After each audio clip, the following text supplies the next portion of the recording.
ഒരു 2 dimensional flat സർഫസിൽ വരച്ചിരിക്കുന്ന ചിത്രത്തിനെ നമ്മൾ 2 ലൈനുകളെ ഉപയോഗിച്ചാണ് റെപ്രസെന്റ് ചെയ്യുക.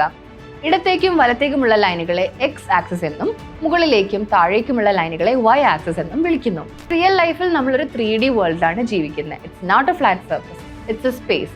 So left, right, up, down എന്നിവയല്ലാതെ ഫോർവേഡ്, ബാക്ക്വേർഡ് എന്നീ 2 ഡിറക്ഷനുകൾ കൂടെയുണ്ട്. അതിനെ റെപ്രസെന്റ് ചെയ്യുന്നതിനായി മൂന്നാമതൊരു ആക്സിസ് നമ്മൾ ഉപയോഗിക്കുന്നു, സെഡ് ആക്സിസ്. അത് അകത്തേക്കും പുറത്തേക്കുമുള്ള പൊസിഷനുകളെയാണ് കാണിക്കുന്നത്. എക്സ്, വൈ, സെഡ് എന്നീ 3 പാർട്ടുകൾ ഒരു സ്പേസിനെ 8ആയി തിരിക്കുന്നു. അതിനെ ഒക്ടൻസ് എന്നാണ് വിളിക്കുക. എക്സ് ആക്സിസ് നിങ്ങൾ ഇടത്താണോ വലത്താണോ എന്നതാണ് കാണിക്കുന്നത്. ഒന്നുകൂടി കൃത്യമായി പറഞ്ഞാൽ ഈസ്റ്റ് ആണോ വെസ്റ്റ് ആണോ എന്നത്. വൈ ആക്സിസിന്റെ കാര്യമെടുത്താൽ നോർത്ത് ഓർ സൗത്ത് എന്നതാണ് കാണിക്കുക. ഇതുപോലെ ഇസഡ് ആക്സിസ് നിങ്ങൾ എത്രത്തോളം ഹൈറ്റിലോ അല്ലെങ്കിൽ ഡെപ്തിലോ ആണെന്ന് കാണിക്കുന്നു.